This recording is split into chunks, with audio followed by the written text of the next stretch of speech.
柯林斯地峡宽仅6公里，是连接半岛与大陆唯一的陆路通道。地峡也将爱琴海与爱奥尼亚海南北分割。1893年，经过12年的努力，希腊人终于打通地峡，建成柯林斯运河。运河长约6公里，河宽25米，水面到崖顶有80-90米高，是世界上开凿最深的运河。遗憾的是，这条运河无法满足现代航运要求，现在往来的大多是客运或旅游船只。柯林斯地峡是前往半岛的必经之路，令人叹为观止的运河则往往是人们游览半岛的第一个地标景点。波罗奔尼撒半岛在希腊历史上扮演过重要角色，几千年前就是这片大地哺育出了璀璨辉煌的古代文明。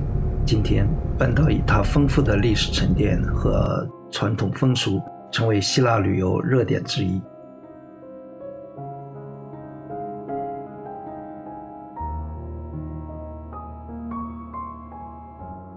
进入了古奥林匹亚所在的阿尔菲奥斯河河口地区，道路两侧的树木变得茂密起来。奥林匹亚遗址坐落在一片郁郁葱葱的树林之中。古奥林匹亚的中心区域叫阿尔蒂斯，阿尔蒂斯差不多是一个边长为200码，大概是183米的四方形。它是一个泛希腊的圣地，里面和周围建有许多寺庙、宝库、祭坛、雕像和其他献给神灵的建筑物等等。古希腊人把体育竞技作为祭祀众神的庆祝活动，因此在阿尔蒂斯圣地除庙宇以外，还建有各种体育竞技设施。古希腊时期，几乎每一座希腊城邦都有自己的运动会。奥林匹克运动会是当时最重要的赛事之一，从公元前776年至公元394年的1000多年里，每4年举办一次，一共举办过293届。体育馆是运动员训练的地方，也是举行一些社会活动的场所。有意思的是，体育馆一词在古希腊语中是裸体的意思，显然当时只有成年男性才能使用体育馆。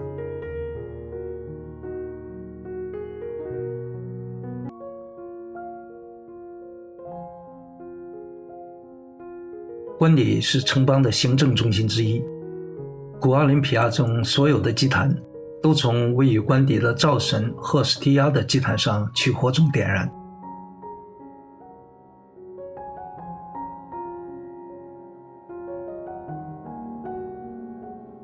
马其顿国王腓力二世，也就是后来亚历山大大帝的父亲，在称霸希腊后给自己家造了这座神庙。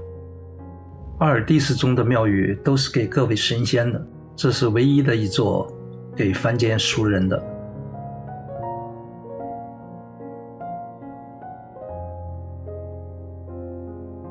赫拉神庙是奥林匹亚圣地中最古老的神庙，供奉的是宙斯的妻子赫拉。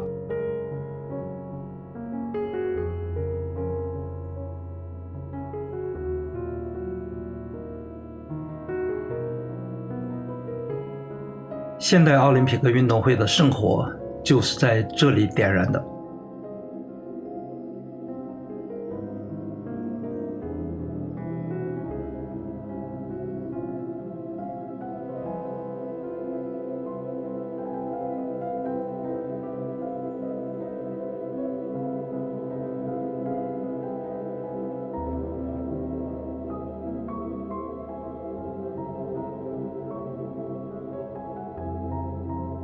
宙斯神庙长64米，宽28米，高15米。庙中的宙斯神像曾是古代世界7大奇迹之一。奥林匹克运动会就是献给宙斯的。每当运动会开始前几个月，奥林匹亚会向希腊各地派出信使，宣告运动会举办日期以及神圣休战，在运动会前后停止战争，允许运动员和观众参与赛事。神庙屋顶排水用的狮头状石雕，神庙正面和背面的三角楣石。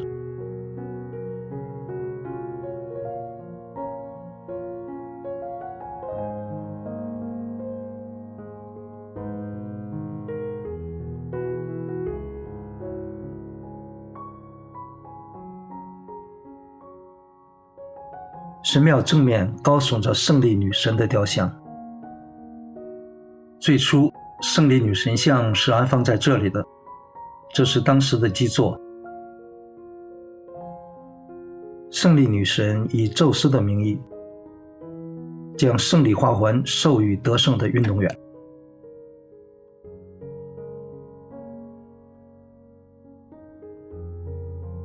每次奥运都吸引着成千上万人前往，然而大多数人只能在周围搭帐篷解决住宿问题。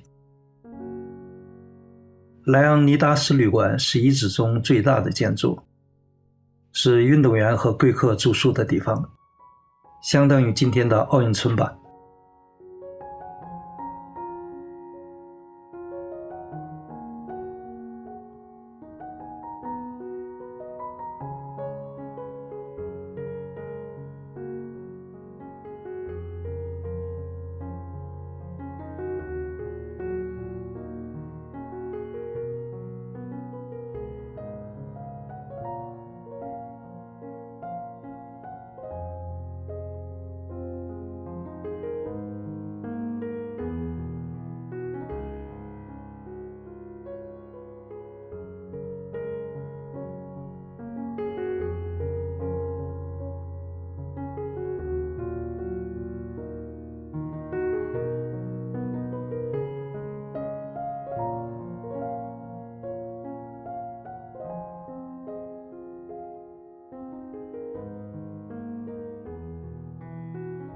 这里原有11个城邦的宝库，藏有献给神灵的供奉，当然在有需要的时候，城邦也可以从这里提取。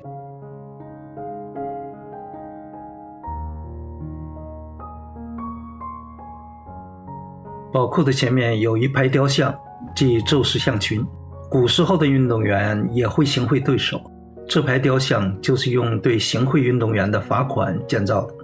运动员入场时必须经过这些雕像，一是一种警示，二这些雕像也是请求宙斯宽恕的贡品，因为行贿受贿的行为破坏了运动员自己对宙斯的誓言。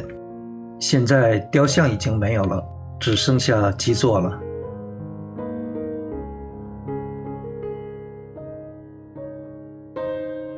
这是运动员入场的通道。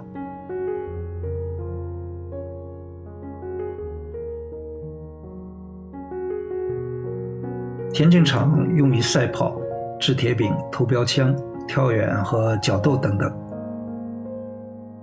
田径场的跑道长度为600尺，以奥林匹亚宙斯神庙的长度为200尺作为标准，跑道长192米。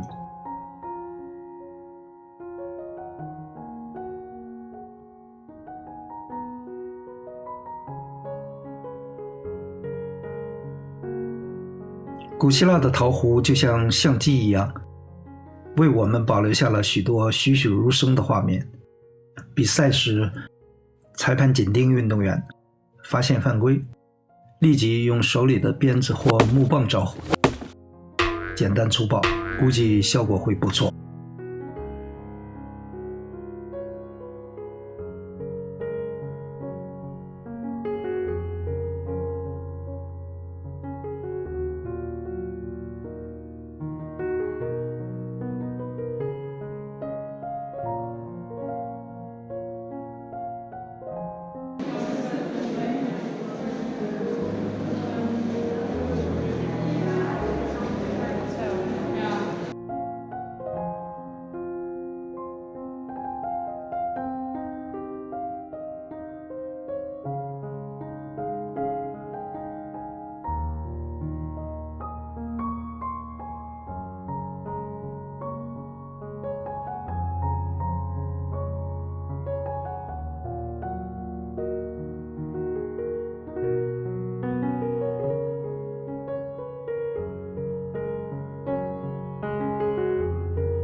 迈锡尼曾是古希腊历史上最强大的王国，在公元前1350年左右达到了辉煌的顶峰。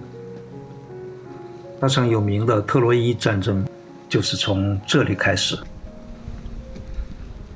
荷马史诗《伊利亚特》描述了这段故事。特洛伊有个王子叫帕里斯，年轻英俊。斯巴达国王的妻子叫海伦，美丽无双。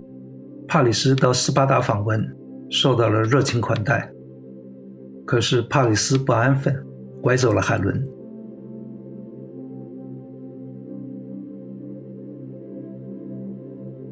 斯巴达国王怒发冲冠，到迈锡尼求助他的哥哥迈锡尼国王阿伽门农。阿伽门农一听，勃然大怒，联络了一帮哥们儿，组成希腊联军，准备跨海到特洛伊问罪。大军整装待发，无奈海面一直逆风不停。先知掐指一算，阿伽门农只有将女儿伊菲格耶娜杀死，献给女神，大军方能前行。一番痛苦挣扎之后，阿伽门农欺骗了妻子和女儿，令他们前往军营。阿伽门农的女儿伊菲格耶娜还以为自己是来参加婚礼的，结果惨死在祭坛上。希腊大军兵临特洛伊，围城10年，无数英雄陨落丧命。最后希腊联军献上木马，终于灭了特洛伊。阿伽门农的妻子克吕泰莫斯特拉是海伦的同胞姊妹。阿伽门农出征的10年里，一直是他管理国家。阿伽门农对妻子非常信任，没想到克吕泰莫斯特拉却已移情别恋，而且对阿伽门农杀死女儿一事一直怀恨在心。当阿伽门农凯旋回到迈锡尼时，他伺机谋杀了阿伽门农。荷马的故事流传了几千年，直到发掘出了古城，找到了无数宝藏，才证实荷马所言非虚。迈锡尼古城巨石城墙四周围绕，这大墙内外多少生生世世，暗恨情仇，令人唏嘘。狮子门是古城的大门，经历了几千年的风雨，依然屹立。大门两侧的城墙向外突出，形成一个过道，加强了城门的防御性能。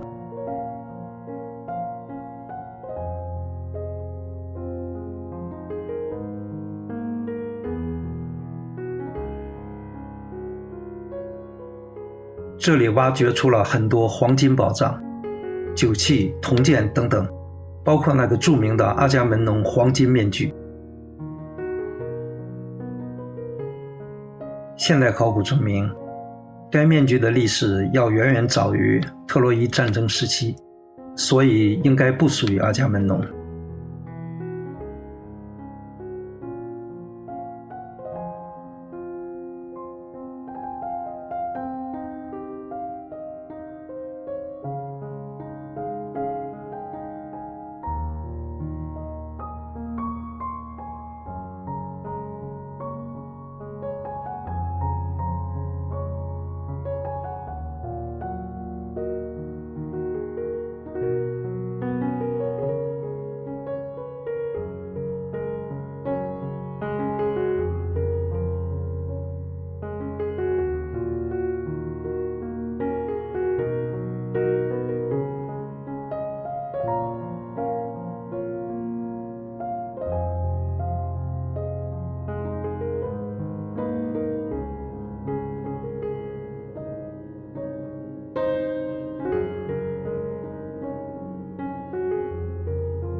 这里据说是国王阿伽门农父亲阿特鲁斯的陵墓，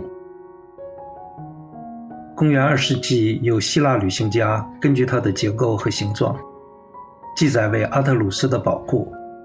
不过这些陵墓中也确实有很多很多的宝物。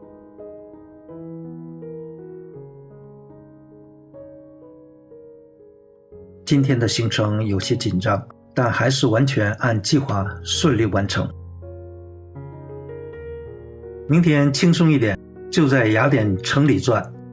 明天见。